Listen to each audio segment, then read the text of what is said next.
জামাত BNP ঐক্য হচ্ছে বাংলাদেশের বিএনপি জামাতের মধ্যে আবার কি নির্বাচনী ঐক্য হবে এ নিয়ে বাংলাদেশের জনমনে বিভিন্ন প্রশ্ন দেখা দিয়েছে।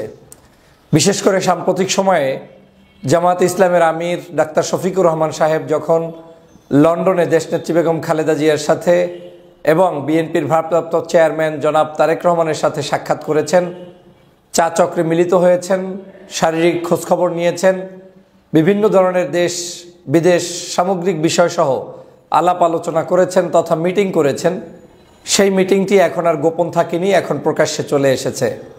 বাংলাদেশের রাজনীতিতেও জনগণের মধ্যে বিএনপি এবং জামাত নিয়ে অন্যরকম একটি আগ্রহ রয়েছে, কারণ 5ই আগস্টের পট পরিবর্তনের পরে এই দুটি দলের মধ্যেই জনগণ সম্ভাবনাময়ী দল খুঁজে বের করার চেষ্টা করছে যে কারা আগামীর বাংলাদেশ বিনির্মাণে এগিয়ে যাবে, কোন দল ক্ষমতায় যাবে।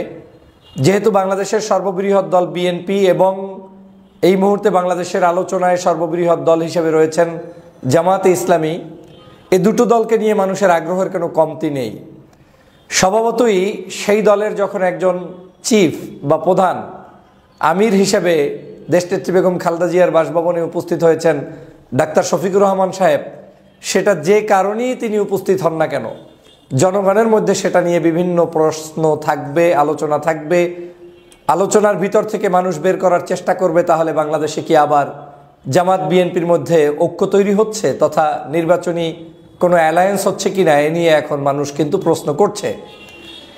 আমাকেও বিভিন্ন মানুষ জিজ্ঞেস করার চেষ্টা করেছেন যে আসলে কি হচ্ছে, এবং এই রাজনীতির যে শেষ বলতে কোনো কথা নেই সেটা আমি বহুবার বলেছি, আজও বলছি। আমাদের মধ্যে অনেকেই যারা অনৈক্য বিরাজ করার জন্য মাঠে ময়দানে কাজ করেন, জামাত হয়ে বিএনপিকে খোঁচা কিংবা বিএনপি হয়ে জামাতকে খোঁচাখুচি, এই যে রাজনৈতিক একটি মতপার্থক্য বিভিন্ন সময় চলে, তার মধ্য থেকে আমরা চূড়ান্ত শত্রু হয়ে যাই। মনে হয় যেন আমরা একে অপরের এমন শত্রু জিন্দেগিতে আর বসাও যাবে না। সেই শত্রুতার যে একটি আলোচনা সমালোচনা, সেই জায়গাটার উপরে একটা কুঠারাঘাত করে দিয়েছেন ডাক্তার শফিকুর রহমান সাহেব। আমি তাকে ধন্যবাদ জানাই যে তিনি লন্ডনে গিয়ে দেশনেত্রী বেগম খালেদা জিয়ার সাক্ষাতে মিলিত হয়েছেন, সেখানে জনাব তারেক রহমান সাহেবের সাথে বৈঠকে মিলিত হয়েছেন। দেশের এই ক্লান্তিকালে তাদের এই বৈঠকটা অত্যন্ত গুরুত্বপূর্ণ। ঐক্য হবে কি হবে না, ঐক্যের বিভিন্ন ব্যাখ্যা আছে, ঐক্য অনেক ধরনের ঐক্য থাকতে পারে। এ নিয়ে বাংলাদেশে এখন বিশ্লেষণ হবে, আলোচনা হবে। জাতির প্রয়োজনে, দেশের প্রয়োজনে কার কখন কোন জায়গায় ঐক্য হবে সেটা কিন্তু সময় বলে দিবে।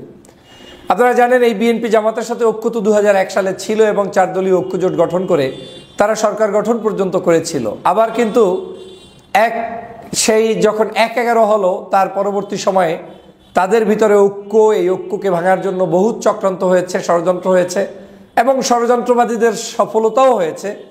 আবার ষড়যন্ত্র ছাড়াও ন্যাচারালি তারা বিভিন্ন কারণে বিভিন্ন গ্রুপে বিভক্ত হয়েছে। যেমন জামাত দীর্ঘদিন পর্যন্ত স্বাধীনভাবে তাদের সরকার বিরোধী আন্দোলন করেছে, বিএনপির জায়গা থেকে আন্দোলন করেছে, এবং 5ই আগস্টের পূর্বে কিন্তু আবার এই দুটি দল ভিন্নভাবে আন্দোলন করলেও একে অপরের সাথে এক ধরনের যুগোৎপদ আন্দোলনে ছিল। যদিও সেটার আলাদা কোনো লিখিত পরিত কোনো ডকুমেন্টস নেই, কিন্তু তারা ছিল। কোন ইস্যুতে ছিল? শেখ হাসিনাকে বিদায় করতে হবে, ফ্যাসিবাদকে বিদায় করতে হবে। তো 5 তারিখে তারা তাদেরকে বিদায় করার পরে বাংলাদেশের প্রেক্ষাপটে এই জায়গাটাতে আওয়ামী লীগ বিদায়ের কারণেই নতুন করে রাজনৈতিক মেরুকরণ তৈরি হয়েছে। যেহেতু আওয়ামী লীগ বাংলাদেশে নেই, এখন আর এই কার বিরুদ্ধে আপনি ইউনাইটেড হবেন? ইউনাইটেড যার বিরুদ্ধে হয়েছেন তিনি চলে গিয়েছে। এখন গণতান্ত্রিক স্পেসে যার যার জায়গা তৈরি করার জন্যই স্বাধীনভাবে নির্বাচন হবে, স্বাধীনভাবে নির্বাচন করবে, স্বাধীনভাবে দল তার নিজস্ব ফর্মুলায় মানুষকে দাওয়াত দেওয়ার চেষ্টা করবে। যেমন আপনারা জানেন যে বিএনপি একটি আদর্শ নিয়ে চলে, জামাত একটি আদর্শ নিয়ে চলে। জামাতের আদর্শ একরকম, বিএনপির আদর্শ আরেক রকম। জামাত বাংলাদেশের মানুষের যেমন কল্যাণ চায়, মুক্তি চায়, পাশাপাশি ধর্মীয় মূল্যবোধ, বাংলাদেশের মানুষের স্বাধীনতা রক্ষা করা কিংবা পরকালীন সময়ের মুক্তি, এই সার্বিক অনেক বিষয় নিয়েই তাদের রাজনীতির মূল জায়গাটা। বিএনপি জাতীয়তাবাদী মূল্যবোধে বিশ্বাসী একটি দল, তারাও বাংলাদেশের স্বাধীনতা রক্ষার জন্য, গণতন্ত্রের জন্য লড়াই করা একটি সংগঠন। তো 5 তারিখের পরে এই দুটি সংগঠনই এখন ভিন্নভাবে তাদের পথ চলা শুরু করেছে, এবং আমি মনে করি এই পথ চলাটা কিন্তু ভিন্নভাবেই থাকবে বলে এখন পর্যন্ত ধারণা। যদিও অনেকে ঐক্য হয়ে গিয়েছে কিনা, ঐক্য হয়ে যাবে কিনা এ নিয়ে বিভিন্ন মন্তব্য করেছেন, কিন্তু আমার ধারণা না, ঐক্য ওই ধরনের হবে না যে ঐক্যটা আপনাকে দুটো দলকে একত্রিত করে নির্বাচনে নিয়ে আসার মতো একটি পরিস্থিতি বা একই মার্কা নিয়ে নির্বাচন করা যেটা 2018 সাল পর্যন্ত ছিল, সেটা সম্ভবত আর হবে না। আপাত দৃষ্টিতে যেটা হচ্ছে সেটা হচ্ছে ঐক্যের যে ধরন আছে, আমি বললাম যে ঐক্য কখনো একত্রিত হয়ে নির্বাচন করা যায়, ঐক্য কখনো বিশেষ ইস্যুতে ঐক্যবদ্ধ হওয়া যায়, ঐক্য কখনো আমার বিপদে আপনার পাশে থেকে ঐক্য করা যায়, সাহায্য করা যায়, আবার ঐক্য কখনো এমন কিছু বিষয়ের উপরে আমরা প্রস্তাবনা রাখবো যেই বিষয়গুলো ছাড়া বাকি সব কিছুতে আমরা স্বাধীন, কিন্তু ওই বিষয়গুলোতে আমরা ঐক্য, সেরকম ঐক্য হওয়া যায়। আমার কাছে মনে হচ্ছে বিএনপি এবং জামাত আগামী দিনের বাংলাদেশের গণতন্ত্র প্রতিষ্ঠায়, ভোটাধিকার প্রতিষ্ঠায় এবং মানুষের ন্যায্যতা প্রতিষ্ঠায় একত্রে একসাথে সংগ্রামী ভূমিকা পালন করবে। ফ্যাসিবাদ শেখ হাসিনাকে বাংলাদেশের রাজনীতিতে অপ্রয়োজনীয় হিসাবে তুলে ধরতে, মানে সে যে অপ্রাসঙ্গিক, এটাকে বাস্তবায়ন করার ক্ষেত্রে বিএনপি জামাত এক থাকবে। এই ঐক্যটা আমার ধারণা লন্ডন সফরের পরে কিংবা আগে যে কোনো উপায়ে বাংলাদেশের মানুষের জন্যও প্রয়োজন ছিল। আমার মনে হচ্ছে তারা এই লন্ডন সফরের পরবর্তীতে এটার দিকে কিছুটা হলেও ধাবিত হবে জামাত ইসলাম এবং বিএনপি। কারণ বাংলাদেশের মানুষ ভোট দিতে চায়, এখন ভোটটা কাকে দিবে?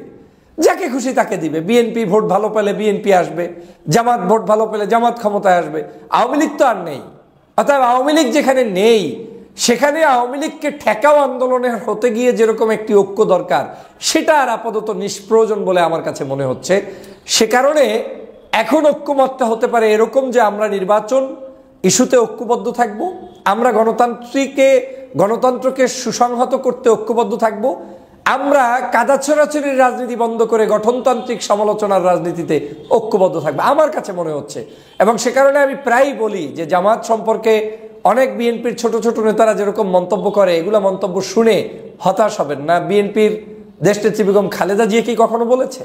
তারেক রহমান সাহেব কি বলছে? কিংবা জিয়াউর রহমানের আদর্শ কি তাই? আমার কাছে মনে হচ্ছে না, তারা বলে নাই। এবং আমার আত্মবিশ্বাস আছে যে তারা ওই ধরনের কোনো মন্তব্য করে রাজনীতি করবে না। বাট অনেকেই কিন্তু করেছে, অনেক ক্ষুদ্র ক্ষুদ্র নেতারাও কিন্তু এমনও মন্তব্য করেছে যেগুলো বাংলাদেশের রাজনীতিতে অনৈক্য সৃষ্টি করে। যেমন রাজাকার ট্যাগ লাগানো, মুক্তিযুদ্ধের সেই সময়ের ইতিহাস তুলে নতুন করে আবার শেখ হাসিনার মতো বিভাজন তৈরি করে তাদেরকে বিচারের কাঠগড়ায় নিয়ে আসো, যেটা সম্পূর্ণ আওয়ামী চরিত্রের মতো, যেটা দুই একজন বিএনপি নেতারা করেছেন। আর জামাতের বিরুদ্ধেও অনেক বিএনপি নেতার অভিযোগ এভাবে আছে যে তারা তাদেরকে চোর বানিয়েছে, টেম্পু স্ট্যান্ড দখলকারী বানিয়েছে, বাস স্ট্যান্ড দখলকারী বানিয়েছে। যদিও এগুলো নিয়ে বাংলাদেশের মানুষের মধ্যে বিভিন্ন কনসেপ্ট চলমান আছে।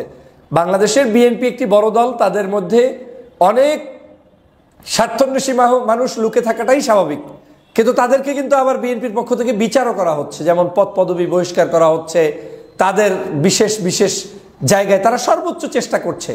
আমরা কিন্তু নতুন রাজনৈতিক দলও বাংলাদেশে দেখছি, একেবারে যে ধোয়া তুলসী পাতা এমন দলও এখন পর্যন্ত কিন্তু আমরা পাচ্ছি না সেখানে। সেই তুলনায় আমি মনে করি এগুলো আলোচনা থাকবে, সমালোচনা থাকবে, এবং সেই আলোচনাগুলোই রাজনীতিতে গত 16 বছর বন্ধ ছিল। যেমন শেখ হাসিনা ছাড়া, আওয়ামী লীগ ছাড়া কিছুই ছিল না, তাই আমাদের কাছে এগুলো একটু খটকা লাগছে। কিন্তু নতুন বাংলাদেশে এখন তো আমরা গণতান্ত্রিক অধিকার প্রতিষ্ঠা করতে চাই। অতএব বিএনপি কিছু জামাতের বিরুদ্ধে বলবে, জামাত কিছু বিএনপির বিরুদ্ধে বলবে, যেটা সৌজন্যতা রক্ষা করে, মানে সৌজন্যহীন হওয়া যাবে না, এমন কিছু বলা যাবে না যেটা হাসিনা বলতো। সেই ধরনের কার্যক্রম চলমান রেখেও একটা ঐক্য হওয়া সম্ভব। আমার কাছে মনে হচ্ছে বিএনপি জামাত সেই পথেই হাঁটছে। এবং জামাতের আমির ডাক্তার শফিকুর রহমান সাহেব চেয়ারপারসনের সাথে বিএনপির সাথে সাক্ষাতে মিলিত হয়ে তিনি তার বরত্বের পরিচয় দিয়েছেন, সম্মান করে দেখা করে এসেছেন। তিনি একজন বয়োজ্যেষ্ঠ নেত্রীর এই যে অসুস্থকালীন সময়টাতে জামাত ইসলাম তার পাশে গিয়েছেন, খোঁজ নিয়েছেন, এটা অবশ্যই ভালো গুণ। যেমনটা তিনি 5ই আগস্টের পরে সম্ভবত ওই রাতেই ডাক্তার শফিকুর রহমান সাহেব গুলশানে দেশনেত্রী বেগম খালেদা জিয়ার সাথে সাক্ষাৎ করেছিলেন।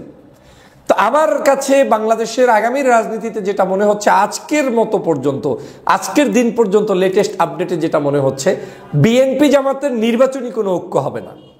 জোট দুইটা হতে পারে বাংলাদেশে, একটা জামাত কেন্দ্রিক বাংলাদেশের ইসলামী আন্দোলন সহ বেশ কয়েকটি ইসলামিক এবং আরও কিছু জেনারেল শিক্ষিত দল থাকতে পারে, তাদেরকে নিয়ে একটা বড় জোট। এবং বিএনপি জোট করুক কিংবা না করুক, বিএনপির সাথে কিছু রাজনৈতিক দল অথবা স্বাধীনভাবে বিএনপি, এবং নির্বাচনে মূলত প্রতিদ্বন্দ্বিতা হবে এই জামাত জোট এবং বিএনপির সাথেই, এটাই বাস্তবতা। কে হারবে কে জিতবে সেটা বাংলাদেশের জনগণ নির্ধারণ করবে, কিন্তু এই জোট দুটোই থাকবে। কিন্তু এই জোট দুটোর মধ্যে একটা সুসম্পর্ক থাকতে হবে যে ভাই আমি যদি ভোট পেয়ে ক্ষমতায় যাই আমার আপত্তি নেই, তুমি যদি ভোট পেয়ে ক্ষমতায় আসো আমার আপত্তি নেই, কিন্তু আমরা একে অপরকে এমন আচরণ করব না যাতে শেখ হাসিনা বাংলাদেশে ফিরে আসে, যাতে শেখ হাসিনা বাংলাদেশে মাথার উপরে চেপে বসে, যাতে শেখ হাসিনা অবৈধ শাসন ব্যবস্থা আবার আপনার উপরে আমার উপরে চাপিয়ে দেয়। আমার বিশ্বাস বিএনপি জামাত সেই জায়গায় সতর্ক অবস্থানে থাকবে এবং জামাত বিএনপির এই সতর্ক অবস্থানটা আমাদের দেশের জন্য অত্যন্ত গুরুত্বপূর্ণ। আমি সবসময় ঐক্যের কথা বলি, জাতীয় ঐক্যের কথা বলি। কেন বলি? ঐক্যবদ্ধ ছাড়া একটি জাতি সুষ্ঠু সুন্দর থাকতে পারে না।